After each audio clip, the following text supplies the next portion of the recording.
Knightline is brought to you by the Dever Team, your source for New Smyrna Beach real estate and everything else New Smyrna Beach. Go to www.thedeverteam.com and call UCF alumni Travis Dever for all your New Smyrna Beach needs. 386-690-1636. That's 386-690-1636.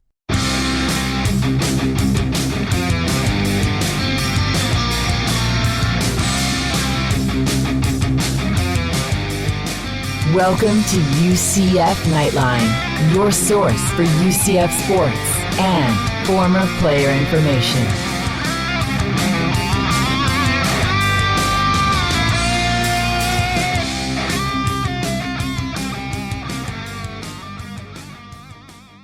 Hello, Night Nation. This is Andrew Phegley coming to you from the 1148 studios, and this is Knightline 224 from the award-winning Knightline Sports Network. Joining me as always, Trace Trylko. Hello, everyone. Taking a look at the defensive line as our position reviews continue. Men's basketball rolls into the conference tournament with momentum from a blowout win Sunday, and we're talking about it with our insider, Ben Stout. From FTU to UCF, we continue our look at 50 years of men's basketball. 14th ranked baseball with another sweep, and we're talking about it with former Knight Kelly Brown, one-on-one with Jordan McRae of the XFL's Tampa Bay Vipers, and Selena is asking for marriage advice. That is an Ask Knightline. But first,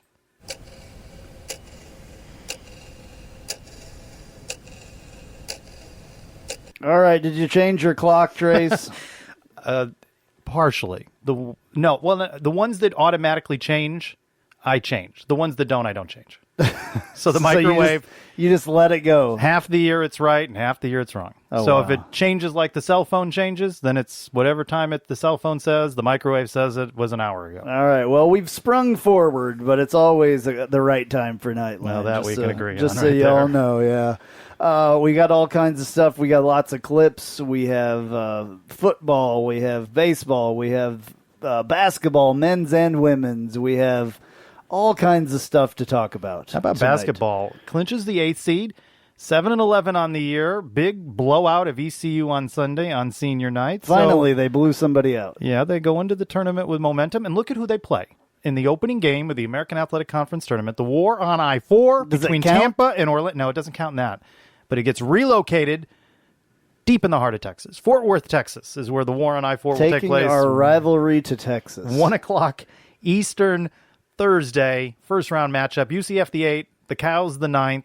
Of course, it was just a few weeks ago the Cows blew out UCF in Tampa to snap what had been an impressive winning streak over the team from Tampa. So it will be interesting to see. Can they get 3 straight wins in conference play, which they have not done so far this season? Well, hopefully they will take that into account. You know what I'm saying? They'll take in the rivalry in account and realize that's, play it as a rivalry game and play it like they got stomped by them before, and then, maybe our guys can bring that one home. As we talk more with Ben Stout coming up, and I think we've seen all year, it's something you keep saying, it's a bit of a schizophrenic team, right? Oh, yeah. When they do what bipolar you expect them, bipolar. When you do, what's the difference there? There's a difference. They're erratic. Yeah. They're erratic. When they do what you think they're going to do, 15 of 29 from 3 Sunday, you go back to that loss in Tampa, 2 of 22 from 3. When they play good defense, things happen. Which team shows up? If it is the team that blew out ECU on Sunday, I feel pretty good about them Thursday. Win, and they advance to what is the number 1 seed. They play Cincinnati. And that was, of course, game of the year in terms of excitement. UCF winning in overtime in Cincinnati. So, but let's not get ahead of ourselves. UCF has, though, clinched a winning record for all the naysayers. UCF 16-14. Remember, no Taco, no BJ, Aubrey, Chad, Terrell Allen, 9 new players.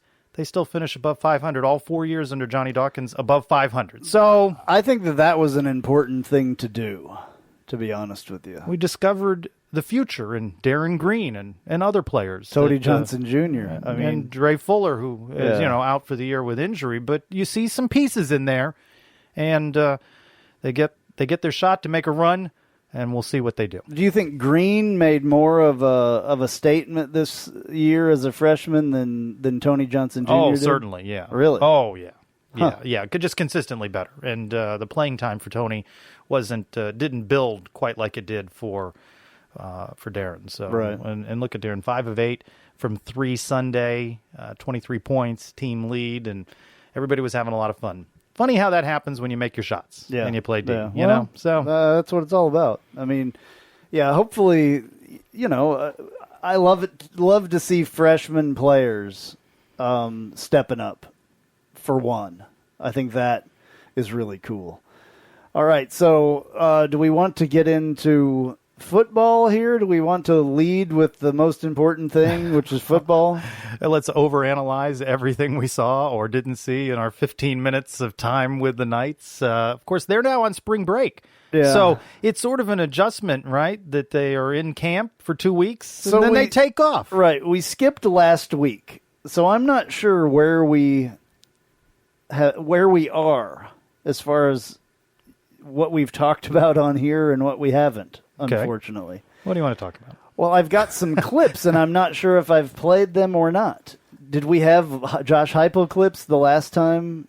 We did. We did not hear from him this week. We heard from Coach Martinez, Coach Wyatt. But the last time we did Knightline, did we have Josh Heupel clips? Oh, I can't remember. I don't think we did. It's like dandelion spores in my well, brain. It's gone. You may hear some clips here. Remember, I did some Knightline Nows, and I was there, so I've heard him. Right. And I saw him at baseball Friday night, by the way. So I'm sitting at the media table, and there's a tap on my shoulder, and I turn around, and there's Coach Heupel, and he says hi. I had seen him earlier behind home plate, came over, visited with me, and Brian Murphy, who was sitting there, and said, don't you guys take a day off? I'm off tonight. And I thought that was nice. He didn't have to do that. It was very nice, and that means that he does not despise your questions nearly as much as you want him to. Well, when I turned around and he saw me directly eye to eye, I think he mumbled a little bit about, this son of a gun. I bet that's not what he said. Are you going to ask me who the starting quarterback is again? Leave me alone. It's an open competition. I think he likes you. All right. Well, have we played that clip on here before? Which the open clip? competition clip? We played it in a Knightline now. I think so. So I'm going to play that right now. Here we go. Josh Heupel on the open competition of the quarterback job and every other job. You want open competition, but do you consider the quarterback position more settled? No, it's open competition. Every position is. You got to go earn it every single day. We grade tape. We evaluate every single day. And the strength of one position can never be one guy. I don't care if that's D-line, offensive line, quarterbacks, linebacker. It's got to be a collective effort and a group effort. And, it's great to have all those guys back. There's some consistency in that room. Because of that, I think we can continue to push and become the room that we need to be to help us go do the things that we want to when we get to next fall. All right. Well, I don't think he liked that question, Trace. Well, in reality, right, you do want competition, Right. But does anyone really believe that it's not Dylan Gabriel's job to lose? No, Come but, on. But he wants people to think No, that, I got so that. let him have it. Remember, though, and it was in a Knightline now, quarterback's coach, Halsley, said that Dylan was going to be taking the snaps with the ones, right? Yeah. Well, okay. Another question that I have a clip of that conversation is this. And you ask the quarterback's coach, Halsey, I think is Halsey, whatever. We'll figure it out. Anyway, you ask him about the sophomore slump, I believe. Sophomore slump to me is only something that's realistic if the guy is content. If he's like, hey, I'm pretty good, I've got this. Dylan is grinding harder now than I've ever seen him. We've actually had to kind of pull him back and be like, hey, rest is important too. We're not letting him do everything he wants to do because we need to keep him fresh. That's how hard he's grinding. He wants to be the best in the country, like period, end of discussion. Not from an arrogant standpoint, but no one's going to outwork me. No one's going to outproduce me. And that's how he's working right now. So is it a realistic thing? Absolutely. If you have someone with the mindset that thinks that they've arrived. Well, I know that we've talked about that before on here, a little bit of worry about a sophomore slump or whatever, but if he, and I've said this a million times, yes, I'm repeating myself, but if he makes anywhere close to the differences that Mackenzie Milton made between his first and second year, he will be all-world quarterback. Which on that point, I thought it was an interesting conversation on the most recent episode of the Sons of UCF, in which they were talking about, are the expectations too high? Might there be too much pressure on Dylan Gabriel? And, of course, during his opportunity to speak with the media midweek, in the second week of practice. A question was asked of him, you're thinking ahead to the North Carolina game, and, what may be at stake there, a primetime showcase, a top 25 matchup, and he said, yeah, it's a ways off. I'm focused on today. By the way, talk about a transformation in the weight room, in the nutrition. It says he's only gained 5 pounds. Well, but yeah, boy, not the 5 pounds the way you gained them over the weekend. But anyway, yeah, he definitely put on some muscle. I mean, if you look at him. Yeah, I mean, he is. You can see a transformation. Yeah. Not that you could use that baby fat, that high school kid, but if you compare pictures and video of when he set foot on campus a year ago, you can see a maturing. Well, I mean, that's having really good instruction on how to do things and having your food, your diet set for you and having your workout set for you. It's a huge difference between your freshman and sophomore year as far as that goes. He says that he's going to do whatever it takes, though. So here's him saying something like that. I'm not doing what I wanted, which was undefeated. That was our goal. We didn't meet that. Whenever I don't meet a goal, or we don't meet a goal, we're disappointed. So personally, I'm going to do whatever it takes to get back to where we should be. All right, well, that's what you like to hear your quarterback say. He's going to do whatever it takes, and everybody should be saying that. So. There's no doubt. Coach Heupel said that he was basically living in the building, right? And you remember a couple years back when Shaquem Griffin literally moved in to the football building. And you can tell Dylan is committed. You can tell that he respects the game and his craft and being a better player, being smarter. People, you need to understand that we don't talk about what clips I'm going to use, but Trace has set up every single one of my clips today. We don't. Far. I have no idea. So here's DG about living in the building. When Coach Heupel says you've been living in the building, what does that mean? I guess you could say 6 to 6. I guess you could say just every time it's not schoolwork or tutoring. I'm in there. Either it's extra work, watch film, whatever I can do to get better. So he's basically working a 12-hour shift, is what he's saying, 6 to 6. That's great. I mean, you saw the difference. You mentioned Shaquem Griffin. You saw the difference that it made for him to really absorb himself in it, or whatever, however you want to say it. I don't think there's much room for him to improve over last year. Oh, well, I don't know about that. I'm reading defenses, and what are you talking about? There's no room for him to improve. I didn't say there's not any room. I said there's not much room. He set freshman records. So yeah, but he still made freshman mistakes. Well, obviously, but it's not like he didn't know what he was doing when he got out there and didn't play great 99% of the time. There were some times that he threw some interceptions and stuff like that. But it's not like he went out there and played like most freshmen in college football. He was ranked as one of the top freshmen of college football. So I'm not saying there's no room to improve at all. I'm not saying that. I'm just saying there's not as much as some. He played a hell of a lot better than McKenzie did his first year, correct? The problem with that is it's not apples to apples. The quality of the players around McKenzie completely different than the quality that are around Dylan now. If McKenzie were making that leap in his second year, I think we had good players at that point. Yeah, but didn't we have a couple players that are in the NFL right now? But you're talking about coming off an 0-4 season in which they went 6-6, 6-7 in the bowl game. No, I know. So there was struggles during his freshman year. There weren't all of his own making, but there were decisions. Remember the Maryland game? He fumbled multiple times. Dylan had freshman moments. Yeah, I remember. Dylan had freshman moments. Yeah, but not like that. Anyway, different. I still think there's the room to improve. There's room to improve always, but there's not going to be a miraculous improvement with Dylan Gabriel. There's just not. He's way farther ahead, I believe, than most people would be their freshman year. I guess the standard would be, what does he need to do to improve himself that puts this team better than 9-3, better than a Gasparilla Bowl, contending for a conference championship? He's going to need to do some things to improve in order to achieve that goal. And so are other people, though. I would not pin that all on him. No, it's not on all on him. Anyway, all right. So, So let's hear what Josh Heupel had to say about this subject.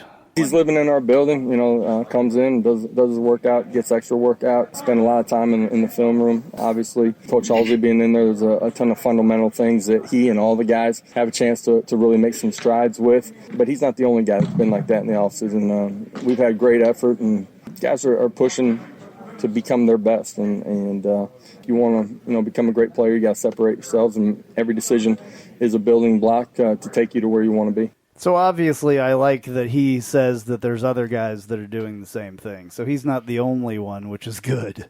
I would be really afraid if he was the only one that was putting in that much work. Well, the culture change in the football program, right? What I thought was interesting was hearing a guy like Jalen Robinson, who had to sit out last year, the Oklahoma transfer, taking note of a Gabe Davis staying after practice and catching balls, right? Mm-hmm. Speaks to work ethic. And they see this from other players, and it pushes players to want to do more. It does. You set up a clip there that I want to play later, so I'm not going to use that clip right now. But we do have a clip from Jalen, so we will hear that from the Oklahoma transfer, Oklahoma State, Oklahoma. I was right in the first place. Okay. The next clip I want to play is Josh Heupel was asked about doing some things a little bit differently. What do they need to do differently? Here's him talking about that. For us, we use the word attack, right? But it's how hard we're playing from snap to whistle. I think effort and energy can about overcome anything. So whoever plays the hardest, the longest is the guy that usually wins. That's important to us. We've been stressing that in our offseason. Turnovers is the other piece of that puzzle. You look at conference champions in this league. Typically, it's a 2-to-1 ratio. Last year wasn't, but that's typically the ratio. You look at the games that we lost. Turnover margin 9-2. I think we lose in those 3 games. Each one's worth 7 points, so that's a stress for our kids. And then non-playing penalties has been a big part as well. Just playing with the discipline that you got to have, play hard, snap the whistle, and line up and do it all over again. All right, well, I think there's some good things that he said there about, I know you're laughing. You worked in all the Heupel-isms again. Well, that's fine. It's fine. It is what it is. But anyway, he's saying the right things besides the Heupel-isms, I guess. There, and that's why I wanted to play that clip. Okay, here's the clip from Jalen Robinson that we wanted to play. I started to hear about UCF, going undefeated and their speed of their offense and just being speed. I'm a speedy guy, so I want to be where the speed is. It helped me a lot to learn how much passion I have for the game. It hurt sitting out that 1 year, and I think it was good for me. I was able to watch a lot of people like Gabe. He was a big influence on me. Hard work ethic. He worked hard day and out. It's my turn, and I'm here to step up and try to fill in what he's done here. What'd you learn from Gabe? Work ethic. He works in the morning, afternoon, off season, spring, after workouts, after practice. He catching 200 balls, and who knows what he does when we're not looking. I've been waiting for this since I got here in May, and I'm so ready. I really can't explain it, and I guess y'all see that on game day. All right. Well, I like the I wouldn't say arrogance. I would say the positive vibes from him, that he's ready to go. So I can't wait to see him play. This is the first time that we've heard from him. It's the first time we've seen him really in front of a camera, stuff like that. So exciting. I mean, he's an interesting guy. He's a fast guy. He's a shifty guy. He's a very small guy as well, though. 5'9", 163 listed on the roster. For a receiver, yeah. Yeah. Little guy. But that could play, How would you use him? Well, normally you would use a smaller guy like that as a slot receiver. I personally think that they will, with his speed and everything, obviously he's already mentioned that he wants to be on the kick return. He wants to be the kick returner. I would probably use him in a similar way, though, that we use Otis Anderson as far as catching the ball, but as a wide receiver, not a running back, a pure wide receiver. Across the middle on the little things, maybe a reverse if he's super fast, stuff like that. Nothing, across the middle that's going to get him hurt, but in those little spots that you can drop something in and take somebody, and take it the entire way. Future Otis, because one of the things that yes, we're going to lose Otis after this year. It's something I spoke with Coach Tucker about, is that Otis does so many things. He's a hard guy to replace. Not that an Adrian Killens isn't a hard guy to replace, but that Otis can catch, that Otis can run, that Otis can return the ball, makes him a difficult person to replace. And I'm not saying Jalen is the heir apparent to Otis, but maybe you can utilize him in a variety of ways. Yeah, absolutely. So I'm looking forward to seeing him because we haven't seen him at all. He had to sit out the transfer thing, so this is a guy that we haven't seen. A lot of people, have been looking forward to it. I think we've had Ask Knightline questions and conversation about it. So you know what I liked that he said, how frustrated he was sitting there. He just wants to play. Well, yeah. I mean, and you don't normally hear that sentiment spoken so vocally, but I'm just ready to go already. I'm tired of, let's go. Right. He's like, let's play North Carolina now. Yeah. Yeah. So I like that attitude from him. If you sit out a year of doing the thing that you love the most, even though he was fully eligible to practice and all that stuff, just couldn't play in games. I love it when players have some fire like that. That's a good thing, definitely. So, all right, more players that we really haven't heard from much. Tremont Morris Brash was one that we haven't really heard from, especially on camera. So you guys got to talk to him. Here's a little montage of stuff that he said. I like this guy. It definitely feels like more like I know like really everything in the system, so there isn't really nothing new to me that's coming up. So it's really easier for me to like play free and fear of making a mistake because I've already been here for a year, so I got a good feel for it now. Coach literally just said yesterday, like, this is the most like experienced group of defensive linemen that he's had like since he's been here. Strongest unit on the defense, maybe?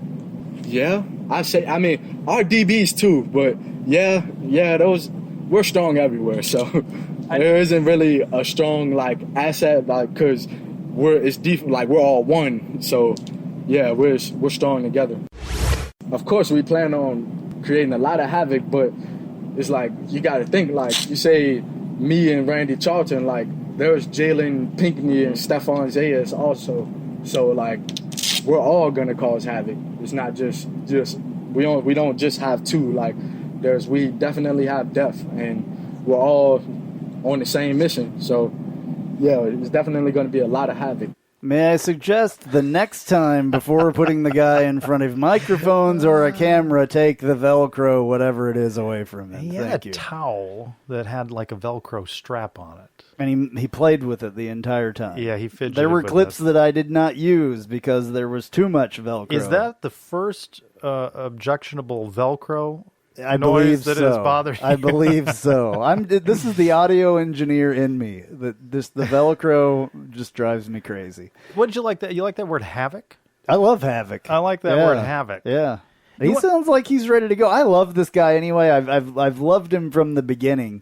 I think that he's really got something, to go on and really can be a good player here. He's one of the guys that I really expect to step up this year in that position. A couple of guys that we saw limited, Yeah, we're talking about the D-line them. here coming up. Yeah. A year ago, we were talking about concerns about the D-line. Felt pretty good about the O-line. Now, this spring, you got some questions about the O-line, and you feel pretty good about the D-line. Right? So it sort of flipped what you thought maybe a year ago, different now. Our D-line, turned out to be pretty good last year as well. So, yeah. I'm not concerned nearly as much. I'm probably more concerned about that offensive line. And here's Coach Ellerby actually talking about replacing Jordan Johnson as the center. What's the biggest part transitioning to a new center? Just probably guys next to him getting used to the way he verbalizes things, quarterback getting the way he verbalizes things, back seeing how he talks, just the little communication piece of it. You need reps. Absolutely, lots of reps. All right, well, there you go. Ellerby saying right there, the new guy, whoever the starter on the as center is going to need a lot of reps. Probably Matt Lee, maybe, would be most likely. We'll see. We shall see. All right, so a couple more clips here as far as football goes. We'll go into this clip from Coach Martinez, who is the defensive backs coach, and here's what they're working on. All the things that we think that we improve on, and it's always going to start talking about when it comes to leverage, from a secondary standpoint, leveraging the ball, your body leverage when you're taking on blocks, or whether you're in a football stance, and all the leverage would be the first thing. We have to improve on that. The tackling, when you're dealing with space, like to see the tackling improve. We improved from a year ago, but it still is not where we need it to be. We gave up too many, especially late in the year. We had too many missed tackles, and I think we could play the ball better in the air. I think we dropped some picks, and I think that by preparing better, preparation meeting opportunity, so to speak, they'll get themselves in more positions to make plays on the ball. I'd like to see more just, not just pass breakups, but interceptions. You know what I mean? I think that if we can prepare better, and in the film room, and also when you come out to the field and being productive on the practice field, and then take it to the game. I like what these coaches are saying about preparing well and all that stuff. There's a lot of thought, obviously, that has gone into what the stumbling blocks were last year, and I think they're well aware of it. I mean, it's not always like that. You're not always going to get comments like that from coaches where they say, look, this is where we failed. This is what we're working on. We're going to do it better. So I love that. Yeah, there are some of the coaches on the football team that are more forthcoming and give you answers. Yes, Coach Martinez tends to be a little bit more forthcoming. All right, Coach Wyatt is another guy, and he's the wide receivers coach, and everybody wants to know who is the guy that's going to replace Gabe Davis, and here's what he had to say about that. That's still a work in progress. Who's going to be the guy? I think you earn that in practice. You earn that in the scrimmages. We got some talented guys. We got a few guys that have come back that have made some plays. They're returning. They have made some plays, but past results does not guarantee future results. So every day they come out and grind, and the guy that emerges as the go-to guy will be the go-to guy. All right, well, the guy that emerges as the go-to guy will be the go-to guy. I love it. It'll be that guy. Yeah, it'll be that guy. So that not as forthcoming, but there was information in there, and he's being honest about it. I would say that's an honest answer. I mean, I don't think they know who's going to emerge into that role, and whether you have a guy that's going to meet. Do you have a guy the size and the build and the speed and all of that at Gabe Davis? I mean, you may be able to pivot a little bit. We have to remember as well, and this is, I think I pointed this out earlier, there's guys that aren't here yet. There's guys, this is the spring, and what's weird is we have early, guys that come in, and we have guys that haven't come in yet, that are coming in the summer. So, all right, should we talk about this women's basketball thing that's let's going wait on till it's here? officially over to Well, it's officially over. Is it officially 57-51 Cincinnati wins over UCF in the tournament. Well, there's a lot of reasons to be frustrated by this. UCF led 38-25, and then by the end of the third trailed 43-39. So a complete collapse in the second half. And UCF some bad calls by referees that we saw there as well. Yeah, it probably dashes UCF and their NCAA tournament hopes, as they were really on the bubble and needed to get to that title game with UConn on Monday. And you think it's over? I would say so. And again, Cincinnati, for all the talk of the cows, it's Cincinnati that's really sport after sport after sport that is a rival. No, yeah, I totally agree with this. I think we've talked about this before. So I mean, the games with volleyball, the games with baseball. This is Cincinnati's. This will be Cincinnati's first appearance in the AAC championship game. So they're coming along as a school and definitely making rivals with us for sure. Frustrating though to have such a lead and then to just let it collapse there in the second half. Right. All right. Well, before that was the last of the football clips. So you were out there and saw guys. I mean, what's the sense of energy out there? We get asked this all the time. We don't see much of anything. I would say, and it has certainly been a viral clip for Knightline. But seeing Mackenzie Milton strolling across the field, and then UCF released more video and photos of him throwing the ball. I don't know. I mean, I think we all hoped we see him do some of that again, but in the back of our mind, we didn't know whether we would or not. And so, he's making progress. Again, the leap in progress from March to August, and everyone who's thinking, he's going to contend for the starting quarterback position, he's still got some healing to do and still some things to do. But it's heartening to see the progress that he's made. So that's one takeaway, certainly, of the early days of spring camp. Absolutely, yeah.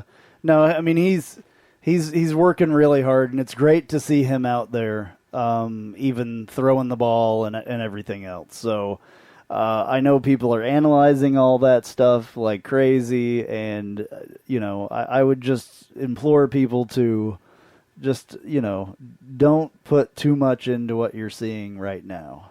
It could go either way as far as him playing on the field again.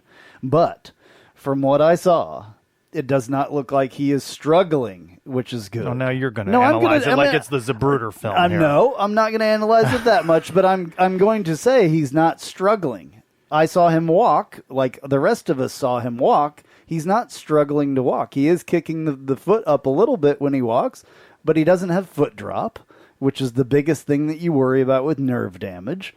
He's not walking like that. I mean, I've been a paramedic for 27 years. I've seen a million people that have foot drop. He does not have foot drop, so that's a very good sign. And I mean, for where he's at in this healing process, I think he's doing great. What'd you think of the clip that UCF released? It was a short, couple of second clip of him throwing a pass. Yeah, I mean, I love it. It was titled correctly, Progress Every Day. I mean, I'm looking at it right now. He went back and planted on that foot. He wasn't able to do that, except now. That's probably, I don't know how many times he's done that before they shot the video of him, but it wasn't horrible. I mean, if it was really bad, he would have fallen over when he planted his foot. I mean, he didn't fall over. I mean, you can take it as that. So he's got mobility in the knee, obviously. He can do what he needs to do with it. I don't see him running around the end, running in between, scoring touchdowns. I don't see him doing that, obviously, right now. But he still can throw the ball. He's still got the accuracy and all that. So I love it. I think it's great. This is exactly where I would expect him to be at this point. I mean, I didn't even know if he would ever get to this point, to be honest with you. So I was extremely excited when I saw your video of him even walking across the field, walking across the indoor practice facility. It's my instinct to shoot video like that, but I never thought it would take off with quite the lift that it did, with people analyzing it and reposting it and all of that. But I mean, we could supply some content for people. Absolutely. No, I love it. And I'm glad that UCF followed that up, too. Yeah.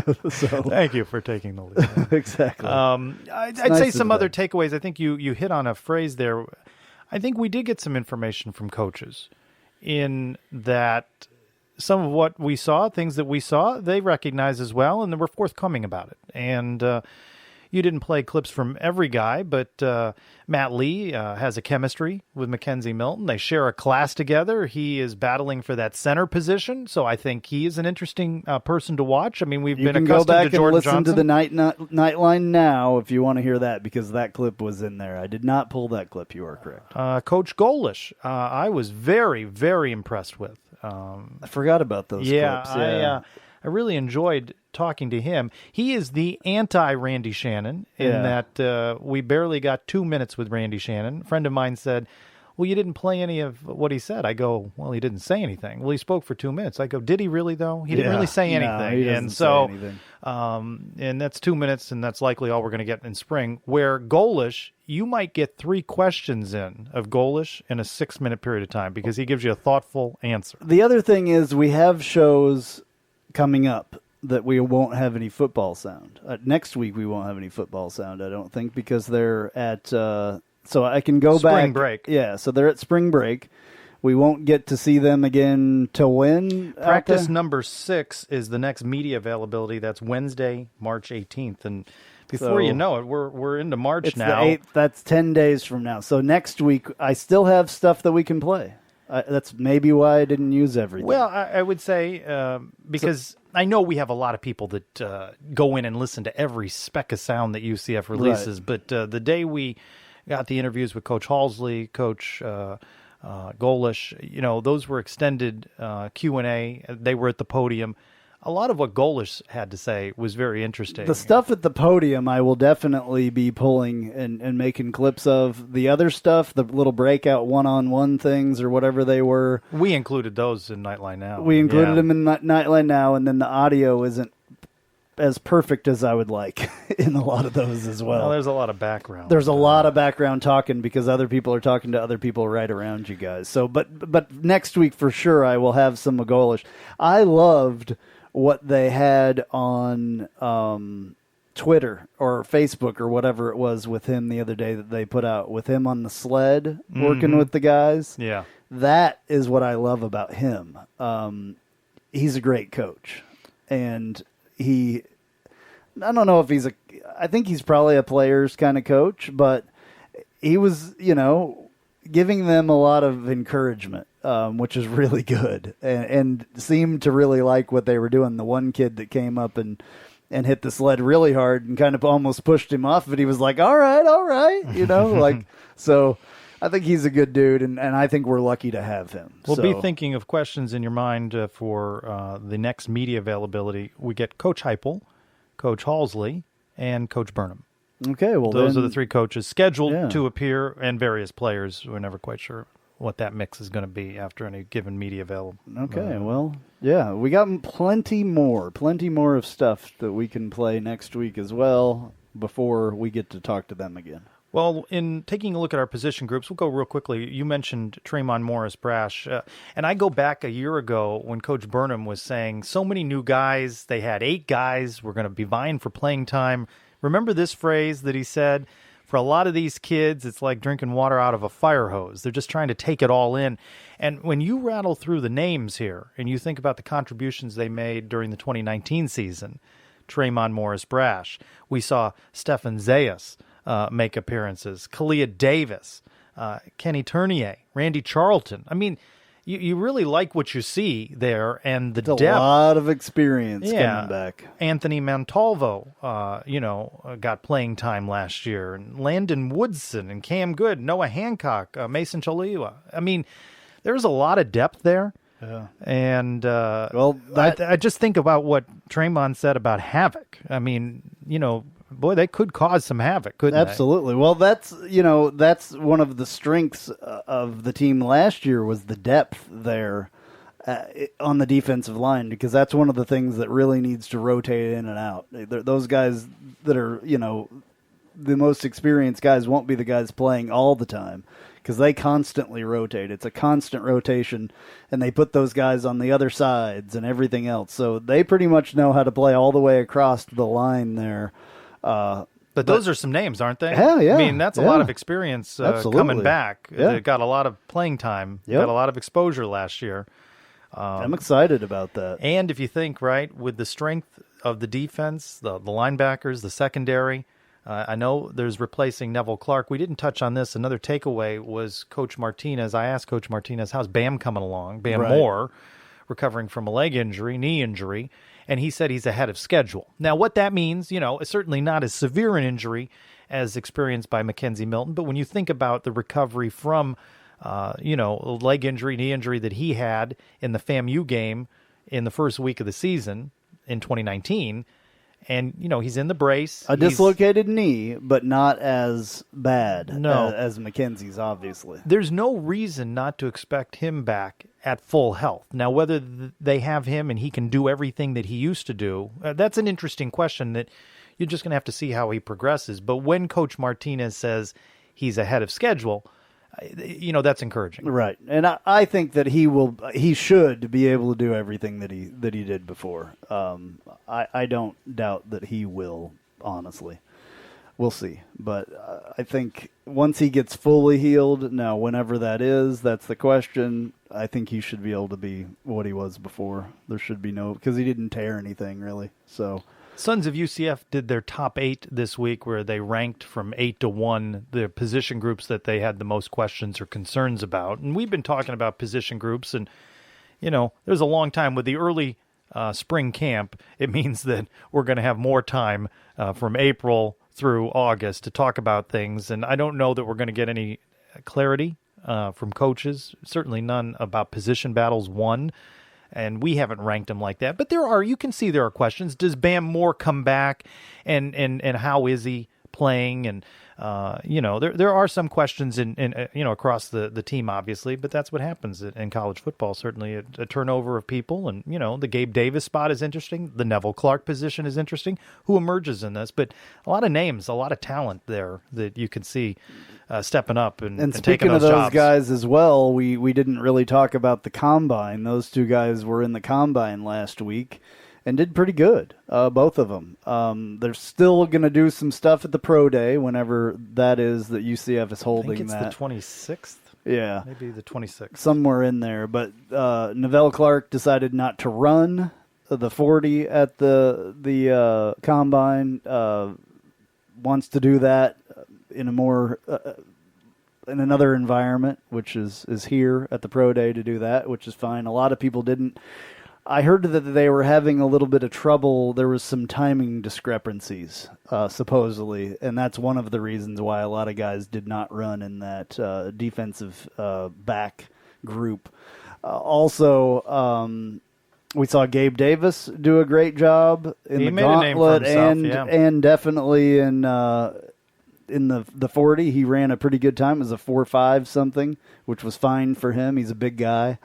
So, great performance as far as I'm concerned by those guys. I think both of them made some money during the combine. So Interesting. Yeah. Interesting. Yeah, no, I think they both showed well for themselves, certainly. And then they have another chance, obviously, to do it at the Pro Day as well. So we'll see what Gabe does, because he did most of the stuff. But Neville definitely has a chance to make a lot more money at the Pro Day.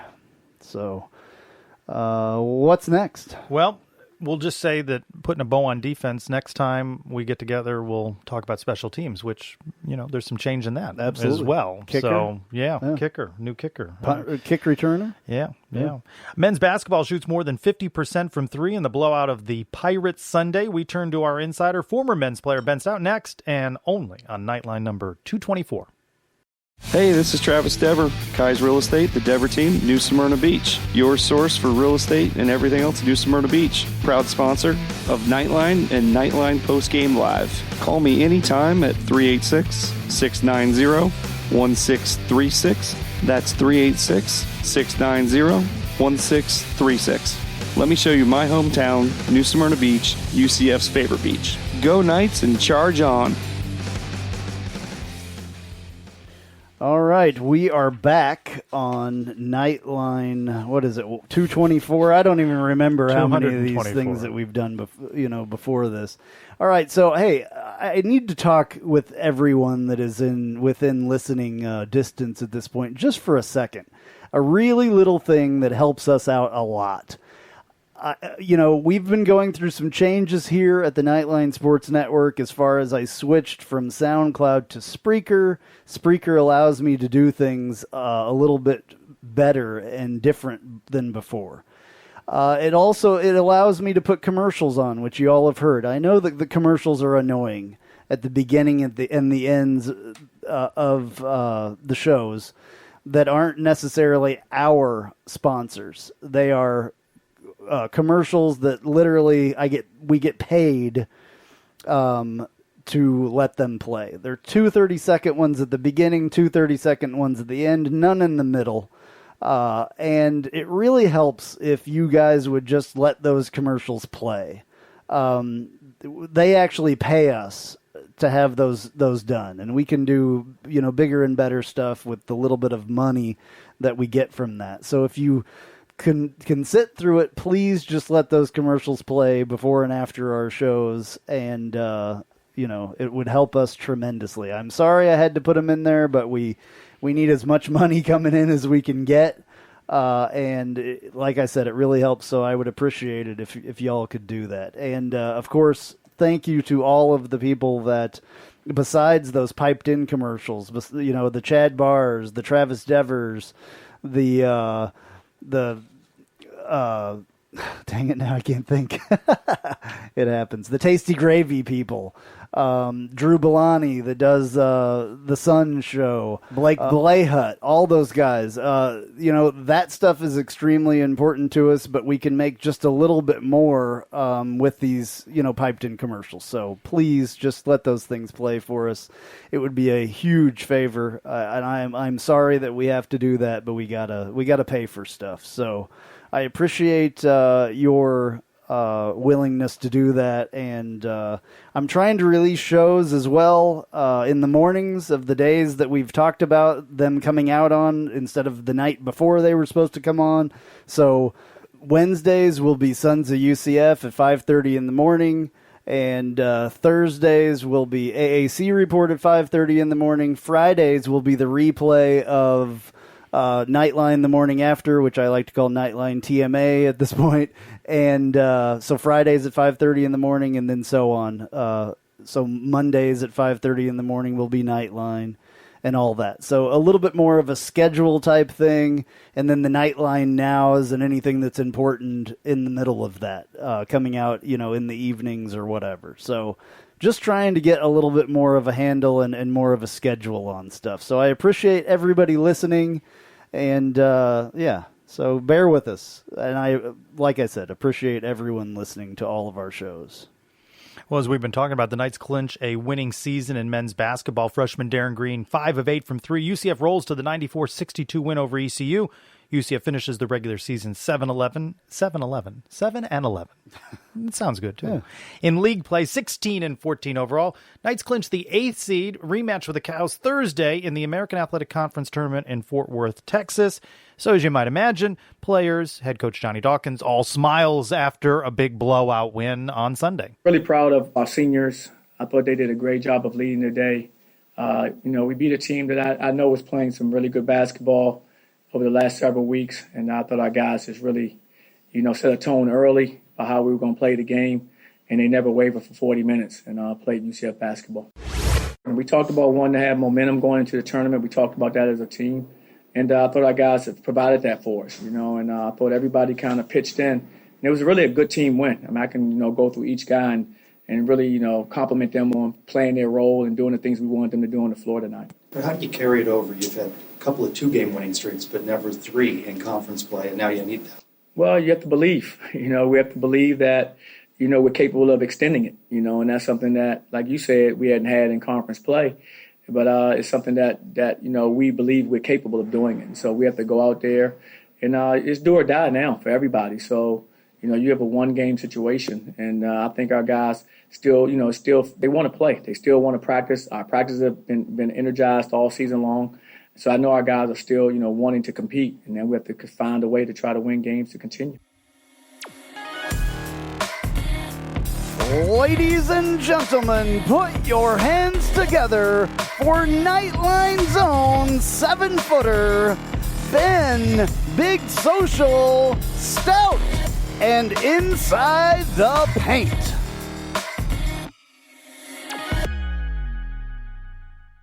Let's talk about it with former UCF men's basketball player Ben Stout, who is in the paint and on the Knightline hotline. Ben, we bid farewell to some seniors this Sunday. Seniors Frank Burtz, Dazon Ingram, Matt Milan in a big 94-62 win over ECU. Yeah, it was great to see this team just kind of play a opponent that was not quite as talented as them and not played down to them. They really put it on them from the very beginning. They were aggressive. They really showed what this team can be capable of.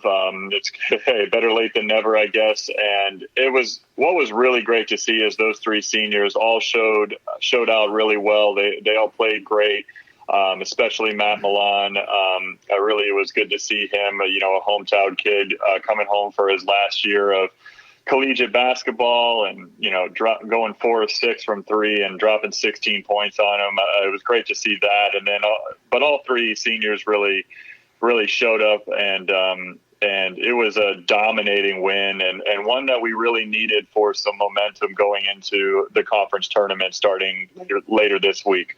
Well, let's talk about that. It's a question I asked of Coach Dawkins throughout the conference schedule. There are a couple of times UCF had 2 wins, but could never turn it into a third. And Coach Dawkins batted that back pretty quickly, saying they have confidence. What did they need to do, especially considering just a few weeks back, arguably their worst loss in Tampa? Yeah, I mean, I think it sounds simple, but I think this team needs to just keep things simple.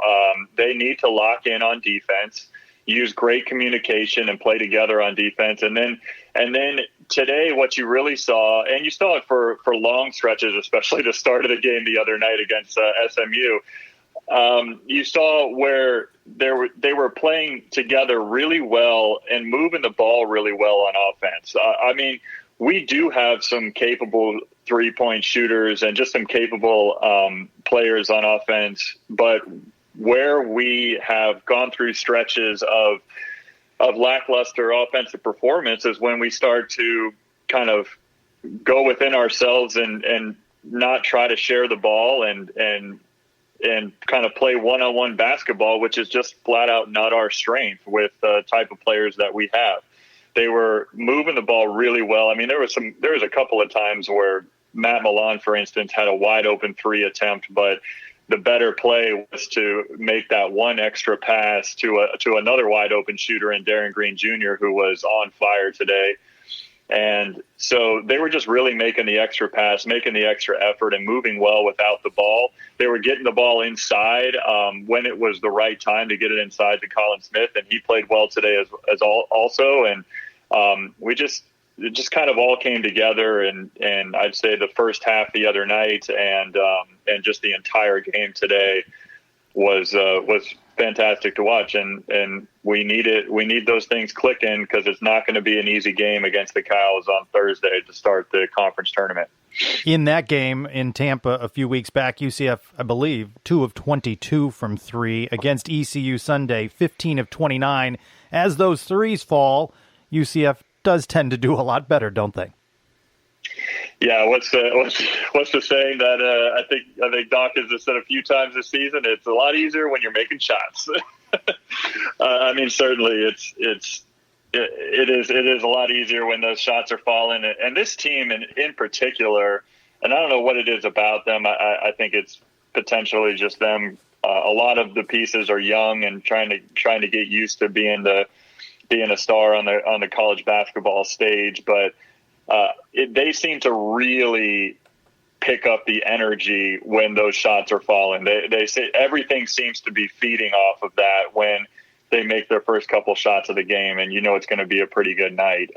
And so I think that some of those shots falling early on, especially that first 3 that Matt Milan just nailed to start out the game today, I think that really fed into the energy and just how well they were locked in on the defensive end. And that defensive end is going to be the most important thing for us is just our team is built around that. And when we're playing well on defense, we're really tough to beat.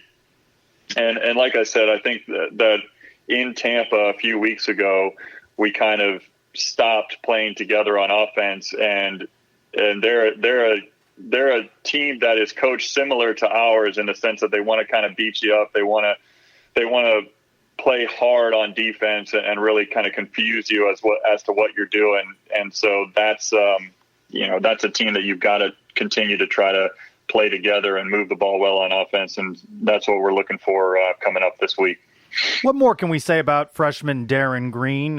He with 23 points, 5 of 8 from 3 Sunday against ECU, and in the process becomes the number 1 all-time in the record books freshman to have ever hit threes, 68 threes during his freshman campaign. Right, and at least one more game to go to add on to that record. I just the more you learn about him, the more you see him play in every game this year, the more there is to like about him.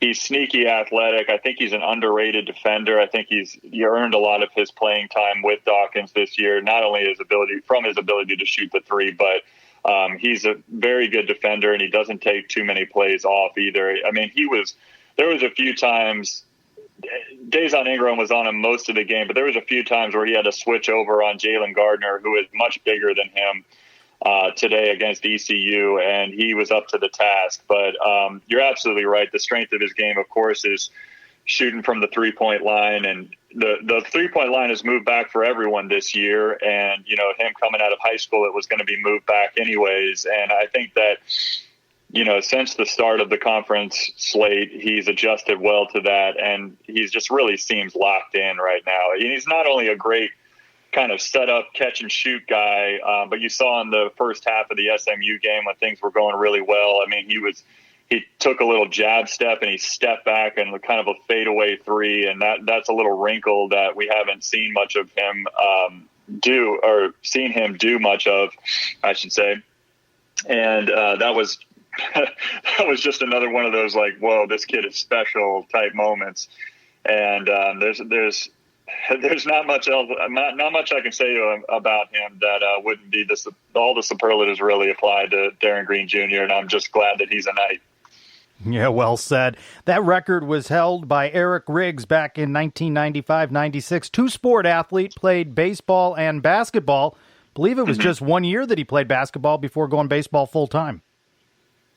Yeah, I've done a little research on Eric Riggs because I was trying to manually figure out last week do some research to see how close Darren Green was to the freshman record, and I didn't go back as far as that single season that Eric Riggs had, but it is an interesting story. That year in '96, when he was a freshman and he dropped 67 threes on there, he was an excellent two-sport athlete.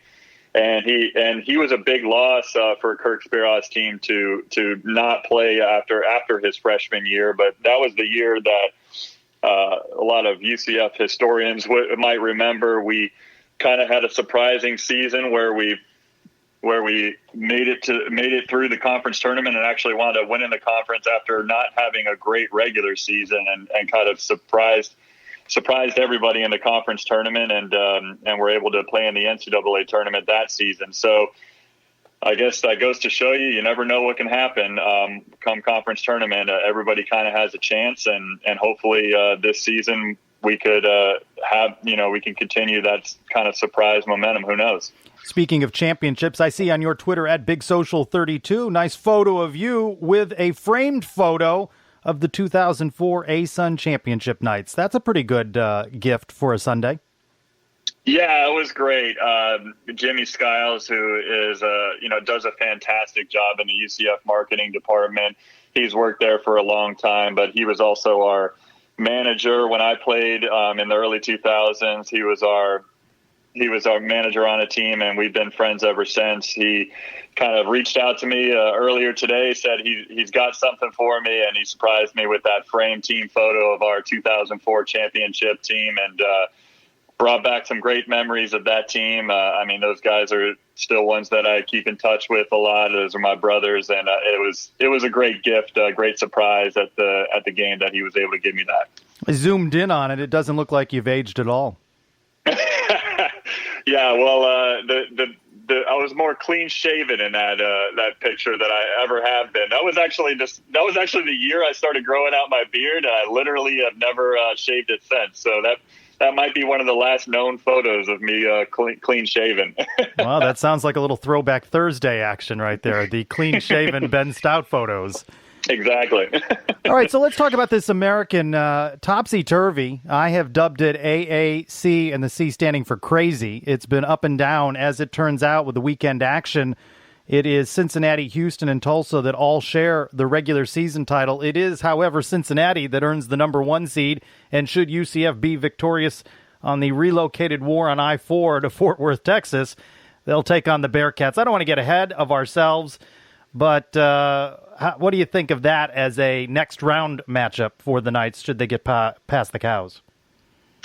Well, if we're able to get past the Cows on Thursday afternoon and we're gearing up for that quarterfinal game on Friday against the number 1 seed Cincinnati, I mean, obviously they're going to be licking their chops. They're going to be ready to go and try to get revenge for that huge surprise win that we had against them in double overtime a couple weeks ago. And so on their home court, by the way. So that's a game that,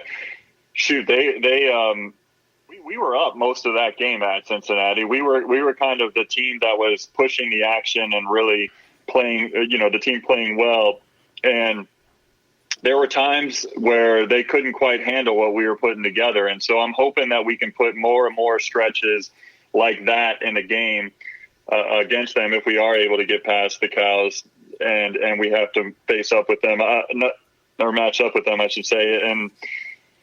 And I'm not going to lie. I was rooting for Tulsa today. I was hoping that they were able to pull that off and get the number 1 seed because I felt of the top 4 seeds, the ones that are going to get the bye, I really felt that we matched up the best with Tulsa, and I would have liked another crack at them. But by the same token, why not Cincinnati, right? They're the ones that have stood in our way in multiple sports, and we've got quite the rivalry going on with them, especially in football. But certainly we've had our battles with them in basketball over the course of the last few years. I know our women's team is actually battling them right now. So if we're able to get past our rival in the Cows, why not be kind of our AAC rival in Cincinnati, the team that's really we've battled with for so many years. It'd be pretty sweet if we're able to pull off the big upset in that game on Friday. So the bottom line scouting report to win that first game Thursday, UCF victorious in the first matchup this season, 55-54. They lose at Tampa, 64-48. You'll know it is a good night if UCF is doing what? I would say that if we win the rebounding battle and we limit LaQuincy Rideau, we're going to have to make sure that he is uncomfortable, that he is not being the general that he has been. And we're going to make sure that we're going to need to make sure that we're locked in on what he's doing on the basketball court. Because if you give him a lot of space, he's either going to figure out a way to score on you or he's going to find his teammates in really good positions. So I would say that we need to lock down on defense and make sure that we win the rebounding battle. And of course, the fundamental thing on offense is sharing the ball like we did today. But that kind of goes without saying. But I think those two things, lock in on Rideau and make sure that we win the rebounding battle, should be a better night for us than it was a few weeks ago. UCF 7-11 in league play, earns the 8th seed. 16-14 overall means all 4 seasons under Johnny Dawkins, this has been an above 500 team.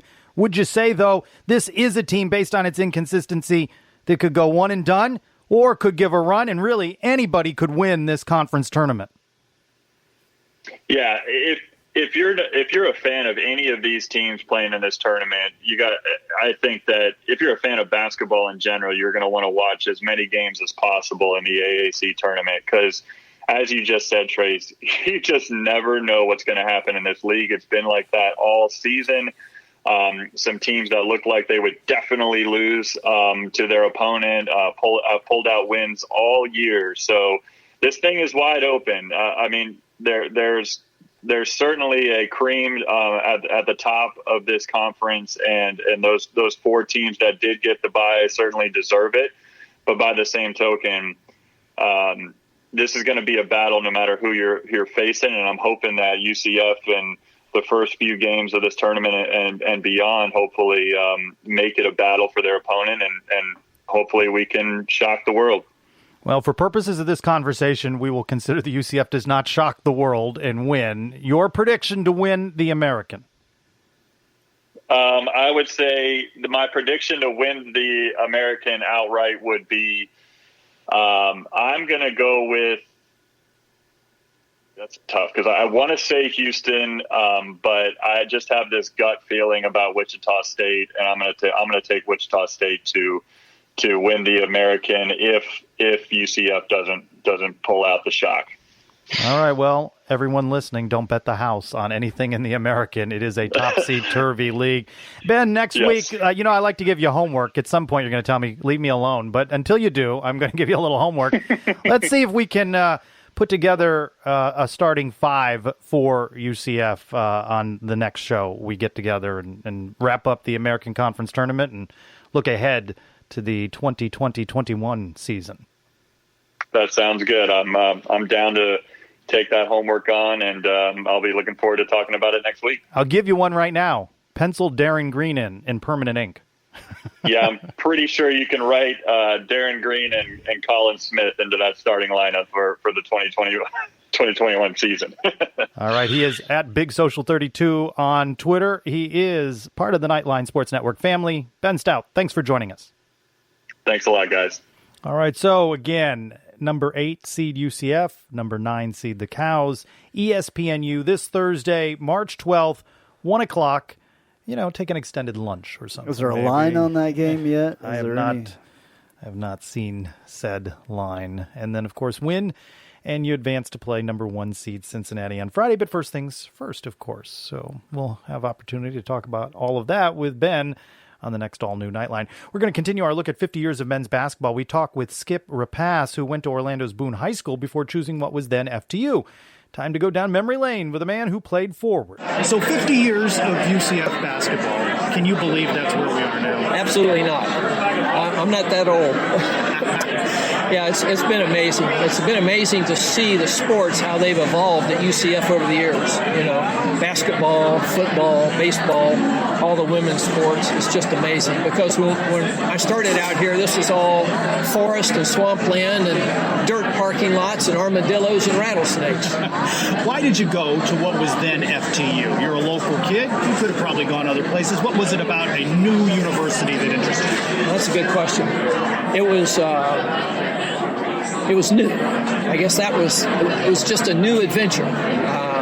Some of my friends were coming out here from high school, and so we made the decision just to come out here as a group, so to speak. So, that way we had transportation and that sort of thing. So it was a new thing, and everybody, it was the best thing going in Orlando back then, and I didn't really have a desire. I thought about going to the University of Florida, which I did eventually, but I thought I'm going to stay local and try out this new university. And how did you get connected to the basketball team?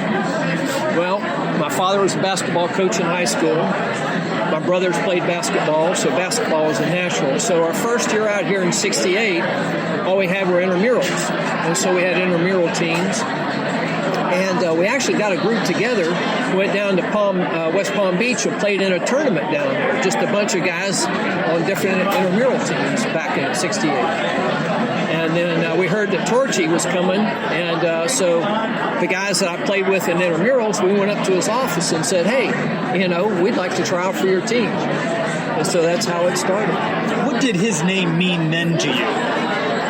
Nothing. Other than the fact that he had red hair. He was a new guy in town with this funny accent from Wisconsin, and we really didn't know.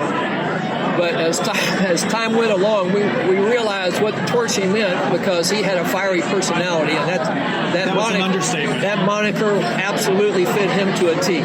Were you ever on the receiving end of that fiery personality? Yeah, one time. It was in practice. We were practicing at Bishop Moore. We were practicing a fast break drill. Myself and one other guy was on we were on defense, and the three-man break was coming down toward us. And I told the guy, I said, you take the pass, I'll take the other guy.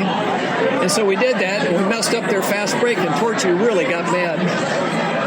He said, Ivan, what are you doing? We're trying to run a fast break here. I thought we were trying to play defense too, but apparently not, So we messed up his drill. That's the only time I was on the receiving end of the fiery coach. But there were other episodes that I witnessed, but it wasn't directed at me. So the first game we played was at Massey in Jacksonville. And we were sitting in the locker room getting ready to go out on the floor for the first time as a team. And Torchy looked around and said, you guys look really nervous. And he said, I'm going to count to 3. When I hit 3, I want everybody to scream as loud as they can. We're all looking at each other going, what? He said, when I count to 3, everybody scream as loud as they can. So he counted to 3, and we all screamed as loud as we could. And he said, now I hope that gets rid of the jitters. And he said, okay, we've got 6 warm-up basketballs. I want you 6 guys to get a ball. When we go out there, I want you to stand at half court. and everybody else stand next to him. I'm going to yell a word. When I yell that word, everybody with those 6 balls is to shoot from half court. And that's how we started the first warm-up at UCF. He yelled the word. Those 6 guys launched the balls from half court. I don't recall if any of them made it or not. That's how we started the game. During the game, we were just destroying this team. Toward the end of the game, we had potential to score 100 points. But Torchy did not want to score 100 points in the first game. So, when we got fouled, we'd have to miss our foul shots. He would not allow us. We had 95 points, I think. And if you got fouled and went to the foul line, you had to intentionally miss your foul shots. Why didn't he want to hit the 100? I don't know. But that was our first game. He called timeout one time, and I was in the game. He looked at me. He called me Ivan. That was my dad's name and my name as well. He said, Ivan, have you taken a shot this half? I said, no, sir. He said, as soon as we inbound the ball, I want you to shoot from half court. I said, do you want me to shoot from half court? And he said, that's right. So they inbounded the ball to me. I did not shoot from half court. There's no way I was going to do that. So we played a game at Winter Park High School, and we were beating this team. We were playing pretty badly. We had 99 points. I got a rebound. We were so far ahead, I was in the game. I took off down toward the other end, to our end of the court, dribbling the ball, and I got fouled at the half court. The referee called a foul on this guy that tried to steal the ball from me. And the guy protested. So the referee called a technical foul on the guy. But we had 99 points. I go to the foul line. I look over at Torchy. I said, Torchy. And he said, yep, go ahead and make them. So I scored the first 100th, 101st, and I shot the technical 102nd point in the history of the school. So that's my claim to fame. That you've held on to for 50 years. I'll never forget it. Torchy gave me the permission to go ahead and make the foul shots. So you mentioned warming up with the basketballs. I mean, all state-of-the-art equipment back then, right? I don't know if you saw it. One of the guys still had one of our game shirts. It had gold on one side, black on the other. Those were our practice shirts, jerseys, and our game shirt jerseys. So we had what we practice in is what we wore in the games. And what do you think about what the program has become today? It's pretty amazing. I've had season tickets for a number of years, and I've come and watched when we were over in the other gym, prior to this, to the arena. And it's been amazing to watch the progression over the years, and moving up in the ranks as far as, moving up into the NCAA, upper divisions and playing the big teams and so forth. So it's been really interesting. We've had some really good players come through. Of course, last year with Taco, everybody's favorite, and it's been a lot of fun watching them. And the sky is the limit. We have a great facility. It's a great location. I mean, who wouldn't want to come to Florida? Look at the weather, for goodness sake. Come down here from the north and play basketball. Johnny Dawkins is the coach. We've got a big name coach. So, the sky's the limit. And you're proud of the role you played 50 years ago. We got it started, but I really didn't do all that much, to be honest with you. I was a bench warmer. In fact, I sat on the end of the bench, and sometimes during the game, Torchy would come down there and sit next to me and start talking about old movies. During the game? During the game. Which you were comfortably ahead of? Not necessarily. Not necessarily. No, not necessarily. One game, he was irritated. It was before halftime. He got up and left the bench and went over and stood next to the locker room door. And the half wasn't over yet. Russ Salerno was the assistant coach, and he said, Russ, you got the team. And Torchy's standing over there next to the locker room door waiting for the half to be over. We're out there playing, and he's standing over there. We thought, we're really going to catch it when we get into that locker room, because he was mad. So I guess we were behind in that game. Fun to reminisce, isn't it? It's a blast. Really fun. All right, Knightline celebration of 50 years of UCF men's basketball wraps up on our next all-new episode when we hear from another one of those original players who takes us down memory lane. So we were recording while women's basketball was giving up the lead, as it turns out. Again, they led Cincinnati 38-25. By the end of 3, it was Cincinnati 43-39. UCF battles back in the fourth quarter, loses 57-51, makes them 20-10 now, decidedly on the bubble, most likely NIT bound. Well, NIT is better than nothing. Yeah. So They really needed this win because now, you're going to play UConn, and most likely weren't going to win that one. A big thank you, of course, to seniors KK Wright, Siani Martin, Grace Stant, and Chanel Osorio. As for KK, unanimous first-team selection and postseason awards from the American. Brittany Smith earned third-team all-conference honors. So hopefully this was not their last game. Is the WNBA still going around? Yes. Are they still playing? Yeah. I don't know the talent level. Yeah, you never know. Of UCF women's basketball. KK might be good enough. Certainly, to play she'll go down as the greatest UCF women's basketball player. I'm sure there's other women's leagues out there that we don't even know. Yeah, about. overseas. In overseas, all kinds of places. So I think we'll still be talking about women's basketball on the next show, with the selections and things like that, but thinking about the NIT more likely than not. So back to football for a second. Snake bit no more. My Tampa Bay Vipers got their first win, 25-0 domination of the DC Defenders that moved the Vipers to 1-3 during just a 10-game regular season of XFL action. In our last show, Terrence Plummer said he and his fellow Vipers teammates still had a lot of fight left in them. Now, another former Knight, Jordan McRae, spoke with me moments after being one of the last off the field. He was celebrating the team's first win. Congratulations on the win. Took a couple of weeks. How does this one feel? It feels great, man. We knew the players that we had in this locker room, the coaches that we had, so we knew once we got everything going that we were going to be a good team, and this is just the first step in that. How does it feel to hold that game ball there? It feels good, man. Offense, we ran for 207 yards, so the offensive line was really proud of that. We got what we feel like is the best group in the league, and we're just going to keep chipping away, keep getting better, and then keep rolling these wins in. And protected your quarterback tonight. Yeah, we did. Taylor had a lot of time back there. It's still a lot of improvement that we can make, but we're happy we kept them clean for the most part and executed the offense and got a good dub out. What a difference a week makes. What was the mood in this locker room a week ago, and how did you fight through the adversity all week? A week ago, we were finally putting stuff together. The ultimate goal is to win, so we weren't happy about that, but we were happy that we got on the scoreboard and offense and moving the ball well. So we knew we had all the pieces. We just got to come together, and then that's what the focus was this week. And we got put the game plan together well and got it done. How comfortable are you feeling at center with this team? Very comfortable. Coach Jaime is doing a great job with me and the other centers here, and just everybody on the line here. Everybody knows their stuff. It's a lot easier to make calls and stuff like that when guys are all on the same page. And we watch film together a lot. We study together a lot. So it's been a really smooth transition. Road trip out west now. How does it feel to have some momentum? It feels great. We're just going to keep building on this. It was a very excited locker room in there, and we're just going to keep building off this and try to keep letting the wins roll through. UCF open spring camp, breaking in a new center, Jordan Johnson, 4 seasons. He's gone now. What's your advice to the new kids that are coming in to battle for that job at center? Just work hard in the weight room, listen to the coaching. There's a great coaching staff over there still. And it's going to be a lot of competition. Just embrace it. Competition is going to bring the best out of everybody. Don't run from it.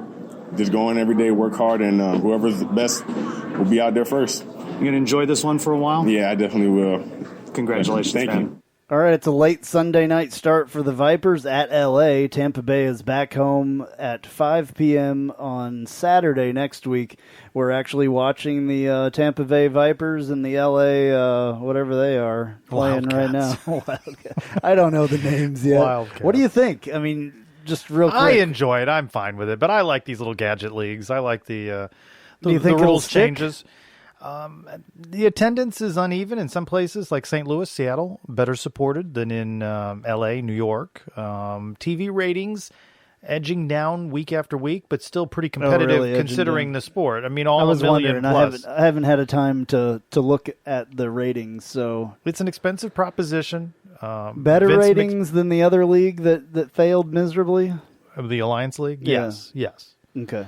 So over $1 million still? Yeah, they're all over $1 million still. Yeah, and they're on network stuff. So I don't know how you get any better than that. So do you rearrange your life to watch it like you do the NFL? No, Probably not. absolutely But not. if you're home on a Sunday afternoon and I hope the it game's sticks. on, I really do. It's nice for it to be, what is it, March 8th, and there to be football on.